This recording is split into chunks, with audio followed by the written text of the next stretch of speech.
Hello everyone, I'm Michael Maher from the American Friends of the National Gallery of Australia, welcoming you from New York to the very first of a series called Art Talks, which we intend to bring you over the coming year.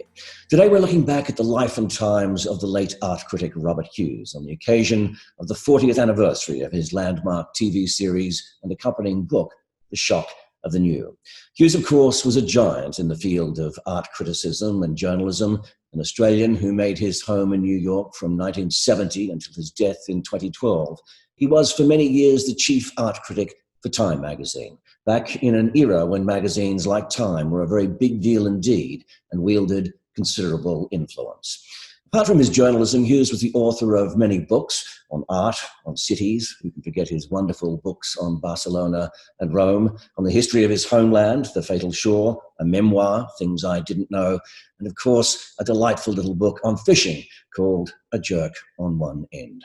It was said of Hughes that he was nothing if not critical. Well, from the sheer breadth of his work, we can see he was nothing but intellectually curious as well. His connection with the National Gallery of Australia was a long-standing one. He played a role in securing for the gallery the Jackson Pollock masterpiece, Blue Poles, a section of which you can see behind me, as well as other major works of post-war American art, which contributed to the gallery building one of the finest collections of modern American art outside the United States. 40 years ago, he was commissioned by the BBC to film The Shock of the New, an 8-part series which charts the 100-year history of modern art, its rise, its dazzling achievement, and its fall. It was watched by a remarkable 25 million viewers.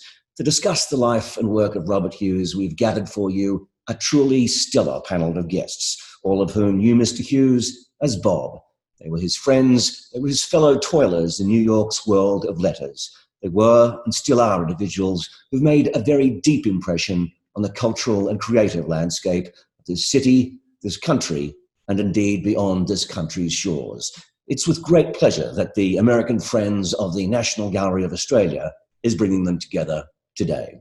And without further ado, let me introduce you to our panelists. Peter Carey is an author whose place in literature's canon is assured. He's written 15 novels and has won the world's most prestigious literary award, the Man Booker Prize, a record 2 times, as well as myriad other honours. And like his compatriot and friend Robert Hughes, he's a long-standing Australian New Yorker.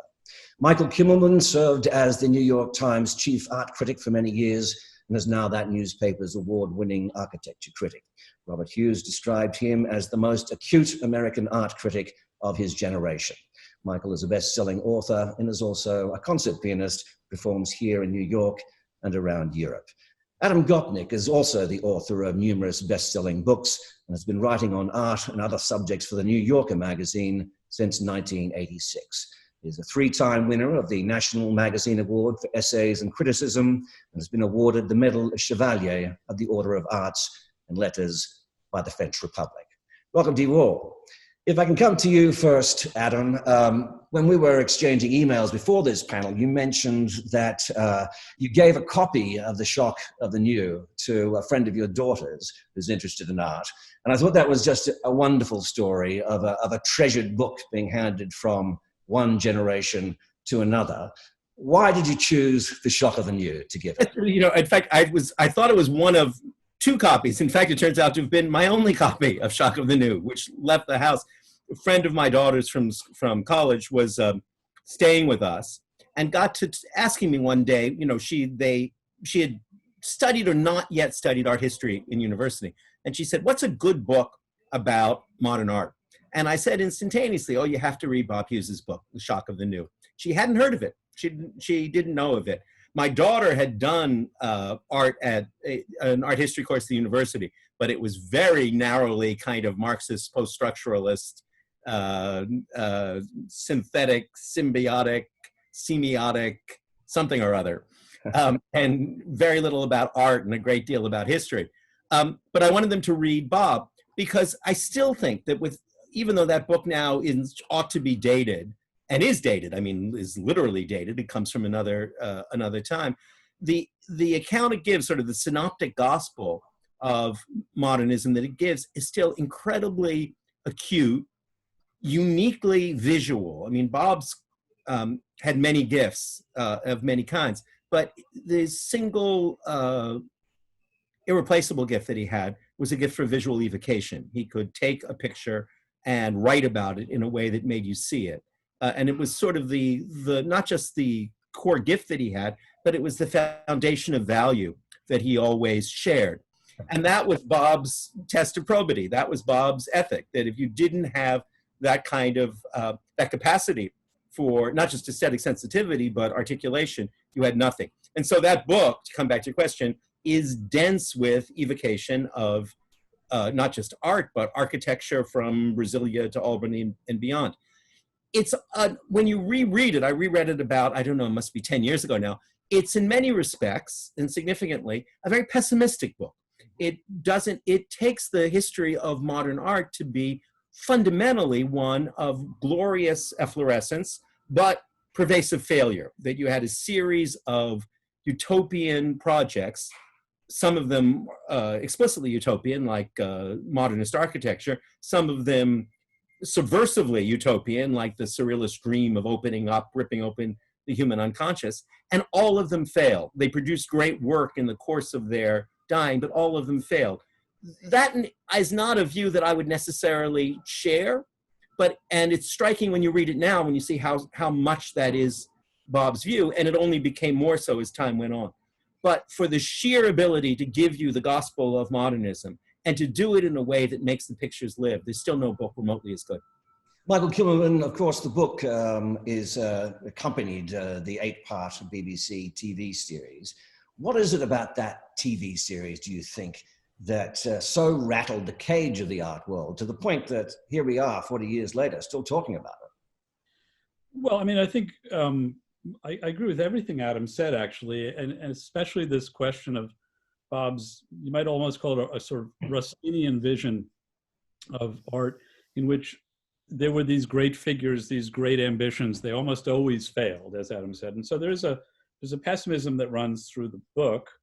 But there was, about the television programs, a kind of savoir-faire and a kind of elegance and a kind of openness that was conveyed by, I think, Bob's, just his beauty, his articulateness, his joy in moving about the world, his joy, I think, in inventing a form, this new form of sort of serious television. So I remember seeing that television show on a program and feeling that a universe had opened up. It wasn't a pessimistic thing at all. It was this life that combined intellectual pursuit and kind of passion with a kind of bon vivant sort of traveling around the world. The other thing I wanted to say about it, though, I once, toward the end of Bob's life, we were looking through some of the, I don't know if Peter Adams ever did this, but looking through some of the yellowing typescripts of the scripts of the show. And I was really struck by them because I remember how incredibly articulate Bob was and how he did exactly what Adam says, which is to describe things that you were looking at in such an incredibly vivid way. The language itself kind of contained all of that kind of life and vividness that you saw in the pictures or the buildings or whatever. But I was struck in looking at the typescripts at essentially how little was there. And what I mean by that is that the book, which he wrote and then elaborated on the scripts, is full and rich. But I think Bob's television scripts understood the medium in a way that was so pioneering. He said to me once that, you don't want to tell people what they're seeing.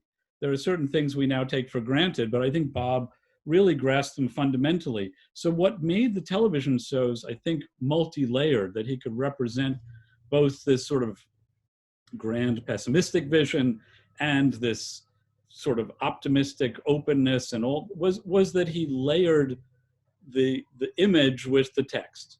And the texts that he wrote were not necessarily describing what you saw. They were accompanying them. They were elaborating on them. There was a very sophisticated use of word and image, which I think he probably doesn't get enough credit for because it's become so embedded in what we think of as good, intelligent television. Yes. I think Bob was Peter Carey, what comes through in the television series is certainly the erudition of Robert Hughes as an art critic, but also, and I think Michael and Adam have referred to this, the sheer force of his personality. When you knew that personality well, this is not some detached, impersonal commentator we're talking about on The Shock of the New. How important was performance, do you think, in Hughes's work? Well, I think I personally didn't see a great deal of Bob's performance, but I heard about it, of course. I remember Jack McRae, the publisher, telling me at first meeting Bob in New York at a dinner party. And he said it was like watching a chess master playing 5 people at once. And he would pick up in this conversation there and that conversation there and that conversation. And Jack was going, who is this man? So I guess that's Bob, you know, performing. He was, in his dear personal self, could be an awful show off. So Bob at a certain stage, having worked on his Barcelona book, and I remember this, sort of recited this Catalan poem to me. And he said, of course, you know Catalan, Peter. No, Bob, I don't. And Bob himself, of course, had only learned it. He'd learned it. He didn't know the language before he started on the book, I don't believe. So, you know, that is that Bob thing of things I didn't know. You know, the magic and the wonder of finding things out. And in that case, he's like an artist does that. An artist doesn't know the answer at the beginning. The artist finds things out. And I think a big part of the magic of Bob's writing, and we talk about his style in different ways, but was that thing of discovery. Because after all, you've got to look at where he came from and what Australia was like at the time. Well, we'll get to that in a little while, certainly. And but Michael, I want to quote from you. You know, I was at Bob's memorial in 2012 at the Met, and you said in your speech there that Hughes had once told you that on TV you had to be yourself, only a quarter more, to which you dryly noted that you found Bob in real life plenty already. He was a man of numerous dimensions, wasn't he? Yeah, I mean, I think he did invent a personality for himself on television, but he sucked up a lot of oxygen in person. And, this Jesuit education had given him, plus his incredible sheer brilliance, had given him a repertoire of poetry and other literary things that he had memorized. And so, as Peter said, I always felt sort of that I was desperately running to catch up, as he would quote, Kipling to me at 8 in the morning when he called up. And there was a kind of inexhaustible quality to Bob, but it was also about his generosity. I mean, he did suck up a lot of oxygen, but he was really passionate in his friendships, as he was in other things. And so I never felt he lorded anything over me as a friend. And I suspect Adam and Peter would agree. He could be so acerbic and difficult in print, but the truth was that he could just be so loving and generous in person. It was this interesting thing about him. He wasn't trying to make you feel smaller. I think he was sharing what he had these passions for, in which he had the ability to roll, off his tongue at any hour of the morning or night. Don't you think he had a sort of a, when people talk about him, like at the memorial, as Bob being a manly man and all this macho stuff that's talked about him, but there was this very sweet, very vulnerable thing about Bob. And he was a writer, and like all of us, writers do tend to be needy characters, and Bob could be needy like all of us could be about our work. So I'm always sort of offended in a funny way by that sort of description of him as being like, I don't know, sort of bullying, macho sort of person. Yeah. Adam, you say that his fame sort of rightly rested on The Shock of the New, the book and the television series, but also you point out that it rested on the 30 or so years that he was the art critic for Time magazine. Now, of course, that's a completely different era. Time is nowhere near what it was. But when Bob was writing for Time, it had enormous reach. And it had reach into Middle America as well. Maybe you could talk a little bit about that. Yeah, you know, it was a magazine of the dentist's office, but it was also a magazine that had extraordinary cultural authority. If you ended up on the cover of Time, like Robert Lowell or John Updike, or Saul Steinberg, who people may not remember was, I think, the last artist ever to appear on the cover of Time. It was an event. It was an act of cultural benediction. It was a mitzvah. You had arrived. And Bob understood that. And even more, and it was one of the things that I think was one of the inadvertent blessings in Bob's life. Time, even in its heyday, had relatively short pieces. It had relatively limited time to write. So a typical piece of Bob's in Time would run about 1,500 words tops. And in my shop at the New Yorker, you know, Howard Rosenberg would just be warming up after 1,500 words. And, you know, 1,500 words is just the work you do to get rid of what everybody else is saying before you get to your own opinion. That suited Bob terrifically because Bob was a natural aphorist. And Bob's natural gift for aphoristic prose and for epigram only blossomed in the space of a timepiece. I remember, and it's amazing he got it through Time, the first time Eric Fischel had a big show at the Whitney. You know, he summed it up. You know, this is painting that combines the smell of barbecue sauce and the feel of semen, of masturbatory semen, barbecue sauce and semen. And there's never been a better summary of the painting attack of Eric Fischel. So he benefited from the concision that Time demanded of him, and I think always did some of his most beautiful work as a consequence there. But, you know, coming back to something that Peter and Michael were saying about, you know, Bob's presence as a friend and as a person in the house. You know, if he was at a society dinner with society ladies to impress, and he went to many dinners of that kind, he could play the part of the Antipodean genius, you know, who was, you know, playing 6 games at once and was kind of bellowing. It was very kind of part I always thought was made up out of bits and pieces of the 1890s, a little bit of Shaw and a bit of Chesterton, and he put it all together. But one-on-one, or as Michael said, over, you know, in an early morning phone call, to use exactly Peter's word, it's a cliche word and I hesitate to use it, but Bob's primary presence was his vulnerability, his enormous sensitivity, his, to be blunt, his own ability to bode forth his personal pain, which was real and multiform about many aspects of his life. I mean, the single most painful phone call I ever received in my life was when Bob called, must have been at 3 a.m, to say that his son had committed suicide in Australia, Danton. And Bob was not a man of immense carapace. That was not his fundamental self.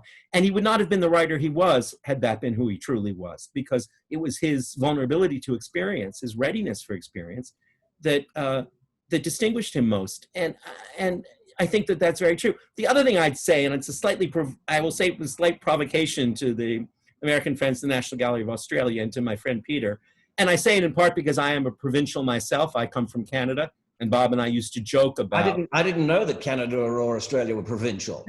Who told you that? Outside. Proved you provincial. I'm staying out of this. That were British, that were Wise. where the cultural cringe was still a living thing when Bob was being educated and when I was being educated. Bob often would say to me, he had never seen a real picture before he was 25, before he left Australia to go to Italy with Alan Moorhead to study with Alan Moorhead. I saw a few pictures, but the Montreal Museum or even the Toronto museums were paltry compared to a New York museum or European one. So our understanding of culture was secondhand in a terribly productive way, because it meant that your appetite was never satiated. And that was one of the things that I loved about Bob. His appetite for seeing, to be in Venice with Bob, was not to be with someone who was, God forgive me, had that kind of British condescension to everything that he encounters, that kind of tone of, oh, you went to see the Carpaccios, did you? You know, it was with Bob, he couldn't see enough. And that sense that at any moment he might be sent back to Australia and he wouldn't be able to look as richly as he wanted to, was something that I understood very well. That sense that we were here on a short-term visa and we might be thrown back at any time, and even things that Peter was mentioning that I suppose could see showy. No one I've ever known in my life had as much poetry committed by heart as Bob did. And you would say to him, oh, what was that thing of Auden's about, saying goodbye to Italy? Farewell to the Mezzogiorno, mate. Out of the Gothic North, we come south, pallid children. And he would go on. He had the whole poem by heart, right? And there was something showy about that, but even more, there was something in the best possible sense, needy about that. He was proud to have committed it to memory. The greatness of European literary and artistic culture was not something that he ever took for granted. He always saw it in the way only an innocent or an outsider can. And that's one of the things that makes his work, I think, not just memorable, but beautiful in its way. It's not the work of magisterial dismissal that makes it matter. It's the sense of internal violation of his having been ravished by works of art that makes it live. Yes, Peter Carey. A number of observers have said that Hughes made art criticism look like literature. The Guardian said of The Shock of the New, it was if the BBC had commissioned the 18th century satirist Jonathan Swift to make a documentary about modern life. Was Hughes's criticism literature? I mean, I think you described him as Australia's Dante. Well, he took us down into one of the two hells of our origins, the much denied hell, and which was the penal colony, and the great shame of white Australians, that they bore the convict stain and they were descendants of the convict seed, and all of that sort of stuff kept them being, even though it affected our behaviour all the time in ways that we didn't recognise. Like, for instance, we couldn't bear to serve people. And if you got into it in the 50s, got into a taxi in Sydney, the man would have to get next to the driver in the front and his wife would sit in the back because they couldn't the man wouldn't humiliate the driver. And there's so many bits of behaviour. So it was in us so deep and yet denied and not recognised. And that's of all the things Bob did, that's really significant things in the thing of a country knowing itself and other countries perhaps also knowing it. So, and as for literature, one of the things that when he was knighted as an art critic, when he'd been a cartoonist who had seen nothing and, as he said, knew nothing, and he started to look at art criticism, and what Bob saw was airy, fairy, metaphor-ridden pseudo-poetry. So his whole thing, the reason that television thing's so wonderful is it's really clear, and you're learning real things all the way. So he was never like that, and he also had a very Australian thing, I think. Or maybe I'm being provincial for saying this, Adam. I'm not quite sure, but his sort of thing of the high and low in language, something that's very elevated and something that's incredibly profane, as your Eric Fischl thing might demonstrate. Yes. And it's those I think they're the sort of things that make literature, Yeah, for sure. 40 years ago, when the Shock of the New came out, the documentary series and the book, it was a marquee event. People anticipated it, looked forward to it, watched it in great numbers. I wonder, Michael Kimmelman, if today, in the very crowded content market that we have, social media, with streaming services, I wonder whether or not the Shock of the New would have made the same impact today as it did 40 years ago. I wish, but I can't imagine how it could. I think you're absolutely right that there was a kind of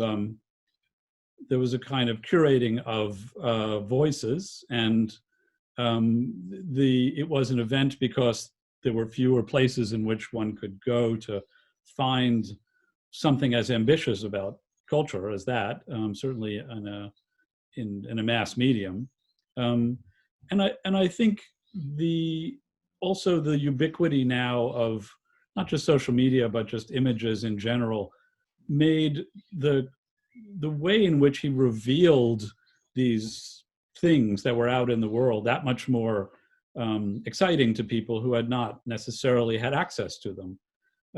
So I think the timing was great, and it's worth remembering. Both Em and I used to be art critics. In a way, Bob also moved away from that narrow focus because I think the art world changed too. He did that at a moment 40 years ago when the art world was a very different place.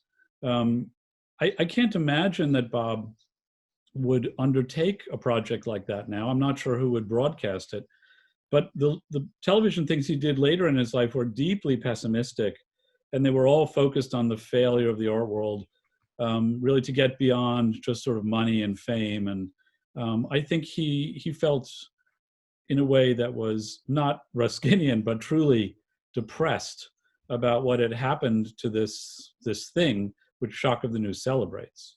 Yes, well, I want to take that up because 25 years after the documentary's release, he did another hour-long documentary in which he addressed those very issues, how the art world had become a marketplace.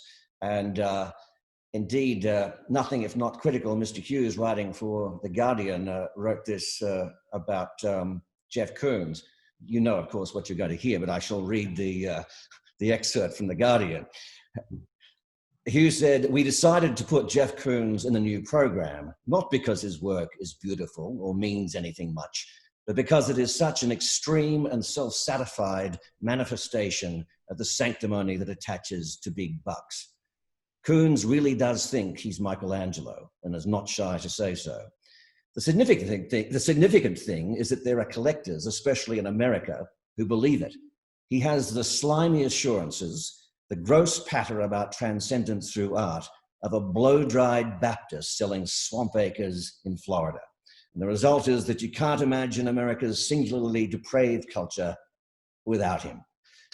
Adam, I'm not one to pull his punches, Mr. Hughes.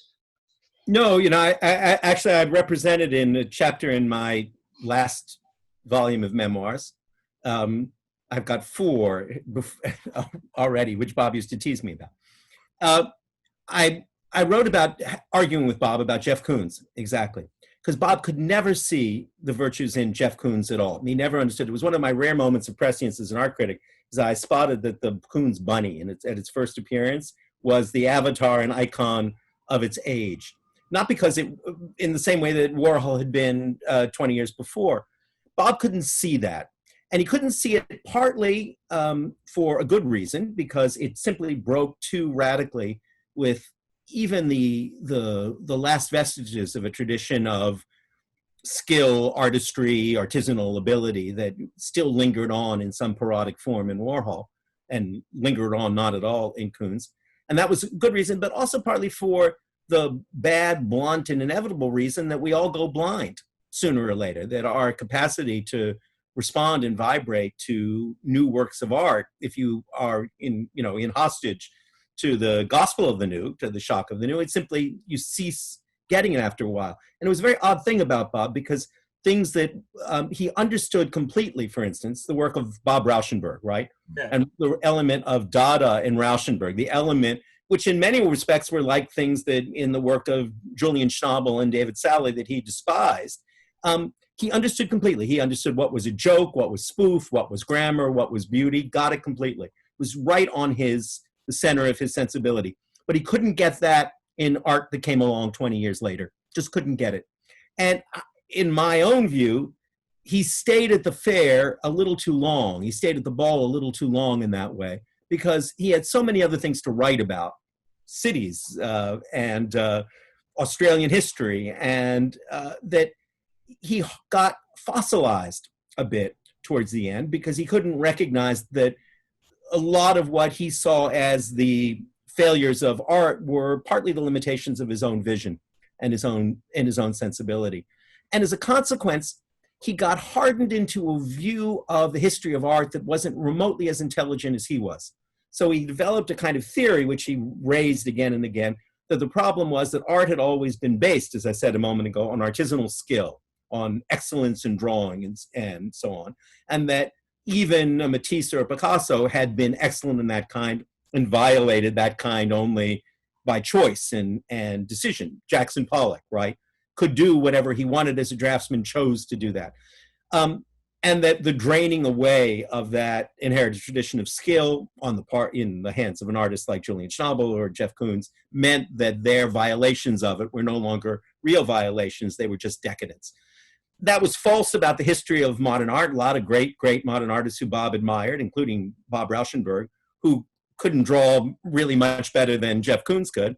And it also missed the point of the art that he was looking at. And it's not in itself a very interesting way of thinking about the history of art. And Bob got obsessed with this later in his life. It wasn't part of his natural dialect of response. It was a later added on dialectic of dislike that he tacked on. And I always thought that it was a shame that he did that. And I regret in a lot of ways some of the things that Bob published and said in the last decade or two of his life, because somebody once said, I've got Kenneth Tynan once said, that you will always regret taking the anti-intellectual side in an argument because you will find that your allies are people you hate. And Bob ended up with a lot of allies who were people who he did not really respect. So this is all to say that I think that Bob's take was always smarter than Bob's theory.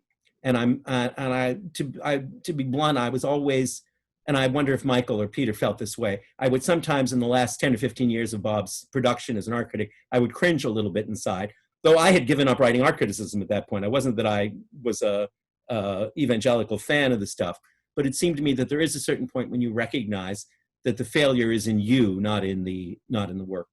Peter, as the author of 14 novels and who's been critiqued many times, usually quite favorably, it has to be said, or very favorably. What is your take on Robert Hughes as an art critic? Was he fair, do you think? I have no opinion worth listening to. I mean, as a matter of fact, I think I'm probably quite at home with Bob's opinions about Jeff Koons and Andy Warhol, which all my artist friends told me I'm an idiot, and that's not the case. So. And I love that Bob loved Rauschenberg and didn't like Johns and all of those sort of things. But I'm a novelist, so you really, my opinion can't play in this particular game. I'd be very curious to hear your views, though, of art criticism generally, be it literature, painting, from the perspective of someone who is at the other end of criticism. Well, the one thing I think that I have never, ever learnt anything about my own work from someone writing about it. And I think that that's maybe quite a common thing. So, I'm not a good person to talk to about this. On the contrary, Peter, it seems to me you're the perfect person to talk about because I think that's exactly the point. Nobody. Avoiding the question, Peter.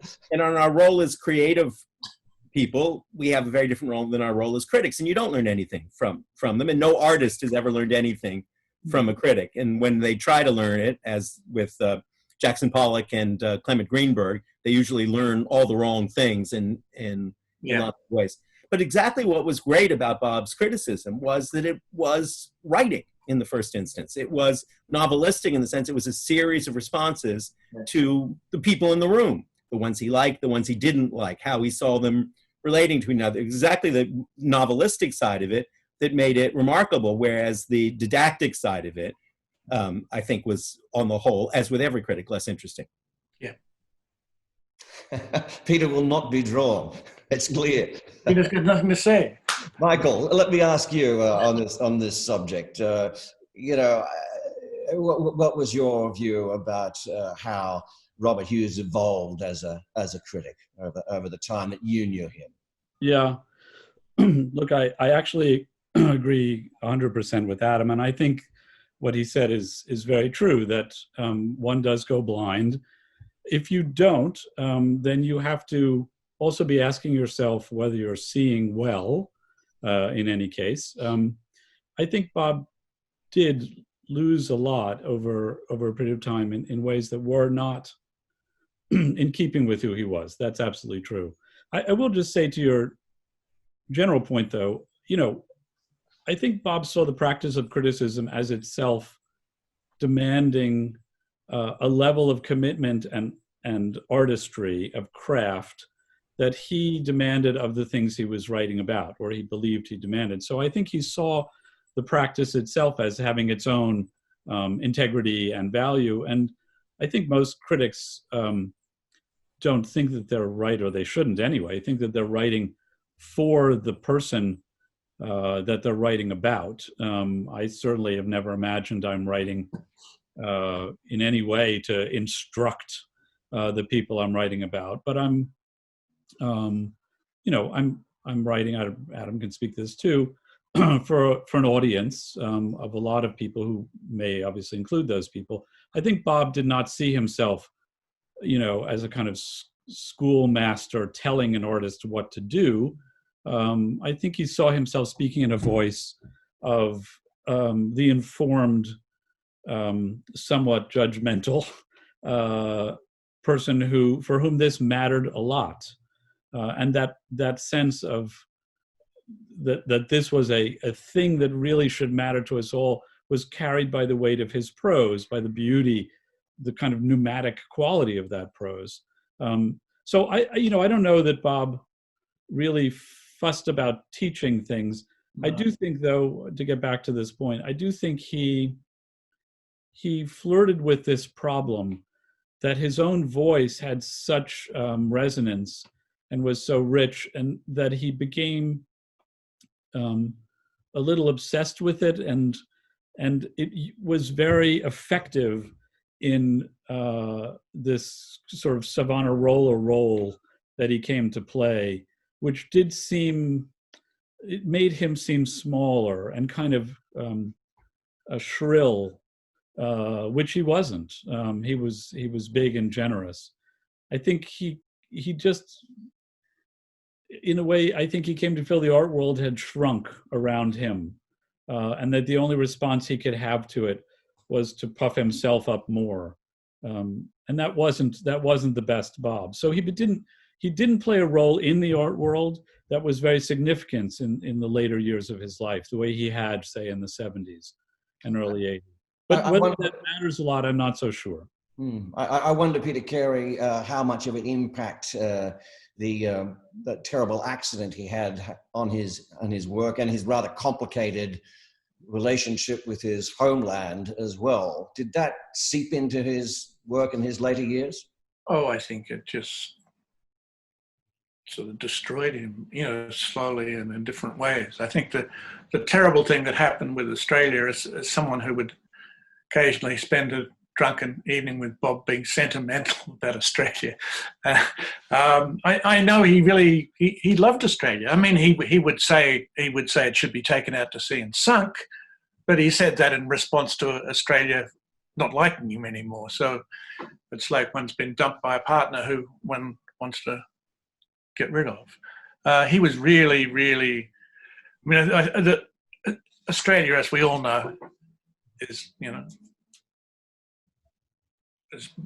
built on a genocide, and none of us can be, all white Australians know that every day you actually are the beneficiary of a genocide. And so that sort of knowledge that it's not really your land and all of that sort of things goes very, very deep in us. And we can't afford to think that we're racist. We would never admit that we were. I mean, I'm talking parents, everybody. And so when Bob was, I believe, misquoted in Australia at the time of his accident, well, he was maliciously quoted. The country, and he's meant to have said that the Indian prosecutor was a curry muncher. Now, if you know Bob, that just doesn't sound like, Bob's a lot more elegant than that that sounds like tabloid to me. And Bob always swore he never said such a thing, but the whole country turned on him. And I think it's a sort of a racially sort of guilty country that needs to turn so viciously on one of their own who they suspect is revealing themselves. And that just hurt and hurt and hurt him. And because of all the things that, deep in him, he was an Australian, and he could be very sarcastic about Australia and rightly critical of Australia, but he loved it. So I think I felt it sort of destroyed him. That's very sad. And Michael and Adam, on Robert's Australianness, how was he seen within the sort of the New York world of letters? Is he this rampaging and Australian intruder, sort of firing off criticisms left, right, and centre? He played the role of a professional Australian from time to time when it suited him. You can't really play the role of a professional Canadian because no one knows what that would be. When you're playing a professional Canadian, you just seem like an absent person in the room. I remember, for instance, when our first child, our son, was born, Luke Auden, actually, and Bob approved of that because he loved Auden's poetry. He came over with a huge armful. We lived about 2 blocks away in Soho in those days when Bob was living on Prince Street and Soho was still a village of art. And he came over with an armful of stuffed Australian animals, which we still have, a kangaroo and he explained to our newborn baby, this is the Joey, meaning the little kangaroo, and every imaginable, a wallaby and a dingo, all stuffed animals. And it was very much a laying on of Australian hands, I felt. And it was an element of, as I say, of being a professional Australian, but it was very touching at the same time because it was done with deep affection in the sense that if I'm going to give a present to a newborn child, it should be an Australian present. I don't know where he got all these Australian stuffed animals from, but he brought them down from Prince Street to Broome Street, and it was a hugely touching moment, very Bob-like. Yeah. Was he seen as an outsider, do you think, Michael? I mean, New York is a city of people who come here, and the day they say that they are in New York, they're New Yorkers, they're New Yorkers. I think as a native New Yorker, I never really thought of Bob as an outsider in the slightest, but I did think of him as an Australian. And I think, I mean, what Peter says is so true. I think he was devastated, not just by the accident, but by the whole aftermath, because I saw him as somebody who represented Australia in every conceivable way as a country of sort of adventure and intelligence and energy. Exactly. All of this. I mean, when Adam says he played that role, I think that role was this larger than life figure who Bob sort of, I think he was the ambassador of a kind of Australianness in the world. So to be rejected by that, I think his whole life was proving to people at home that he had gone out and made it in this world, in Britain and in America. He was the opposite of an outsider, I think, always. And it's very hard to imagine someone who had the career he did, writing for Time magazine and publishing best-selling books as an outsider. No, he was an Australian down to the last moment of his life, and I know that his disconnect from the country, I think, hastened his decline.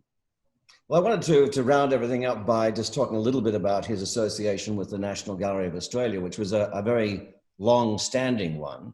And he did help procure the work that perhaps the gallery is most famous for here in the United States, at least anyway, and that's Jackson Pollock's Blue Poles. Peter, you were in Australia, living in Australia, when Blue Poles was purchased. At the time, it was the biggest price paid for an American artist, dead or alive, and it caused quite a controversy, didn't it, in Australia? Well, of course, tabloids like this sort of crap, really. So it's $1.2 million for a Jackson Pollock. $1.2 million. What an extravagance! What a waste of money!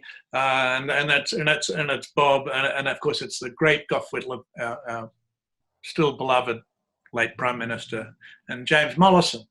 So all these guys, are obviously totally foolish, and the tabloids thought it was a joke. But it wasn't.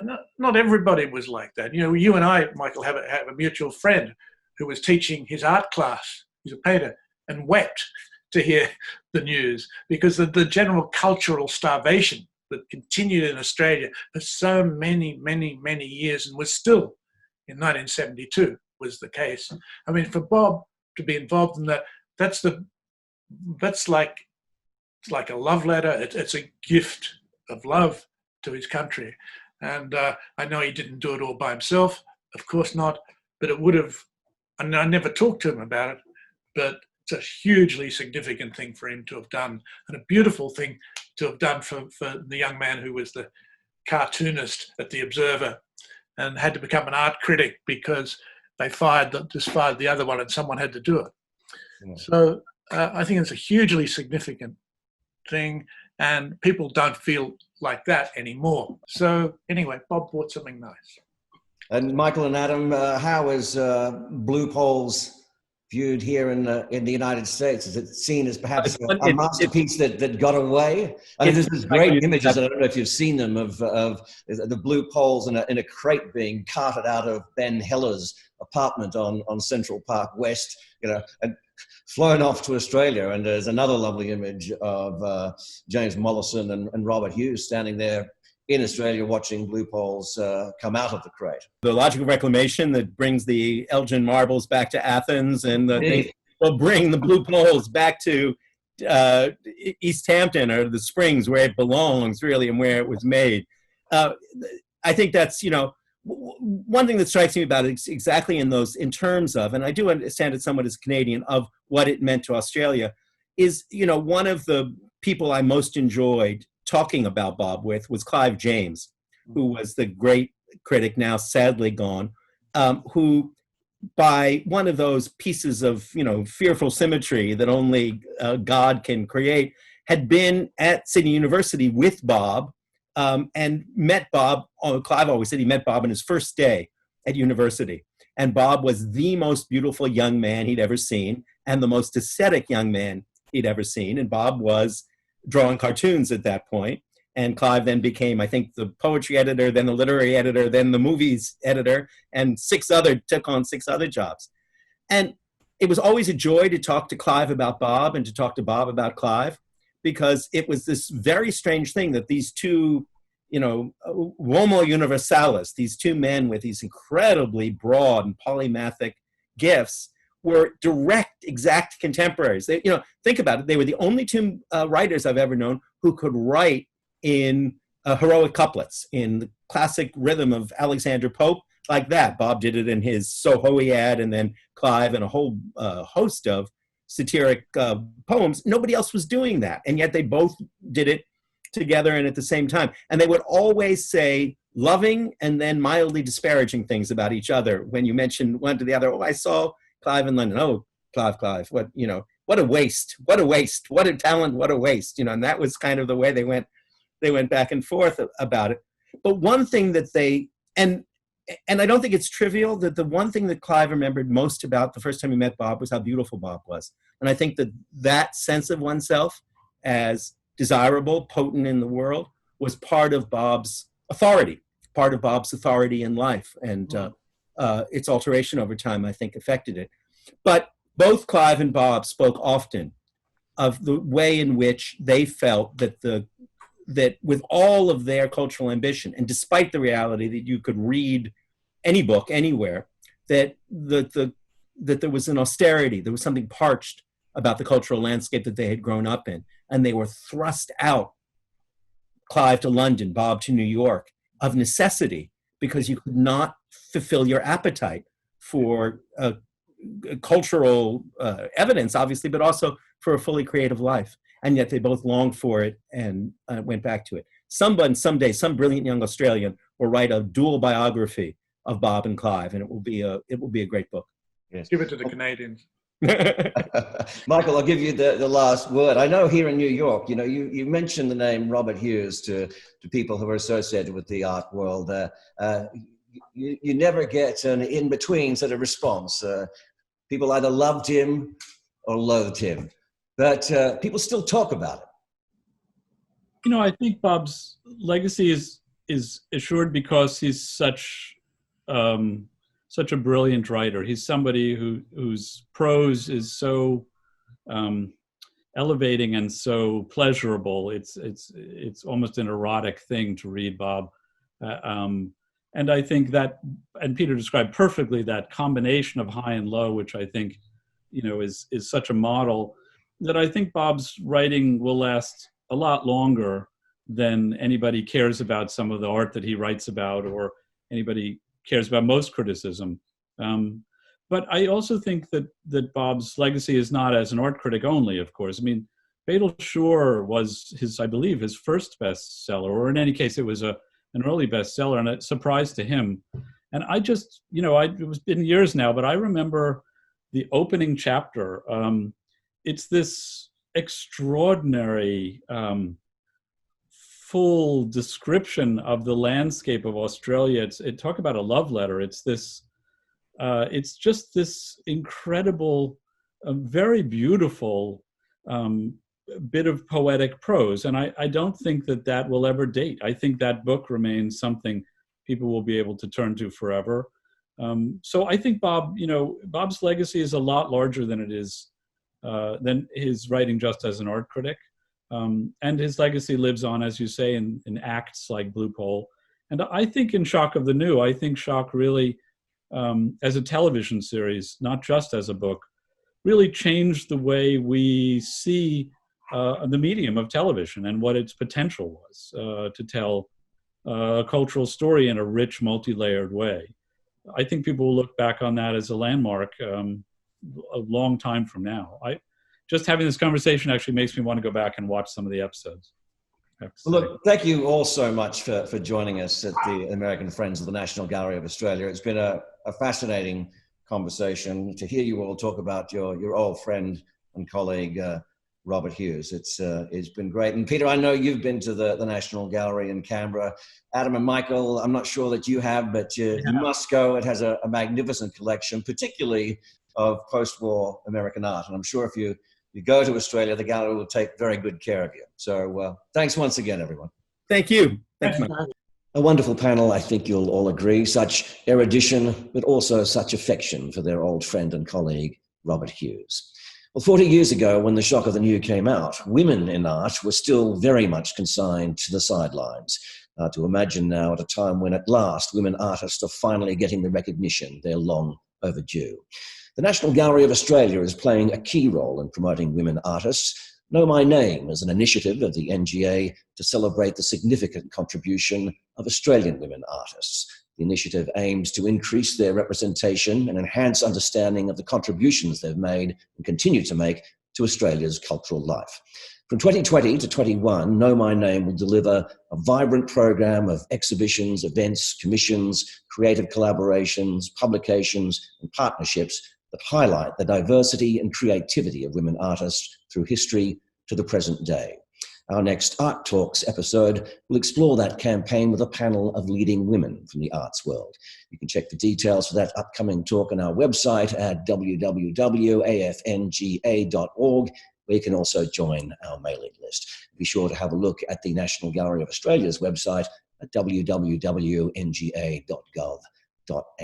Thank you for joining the American Friends of the National Gallery of Australia.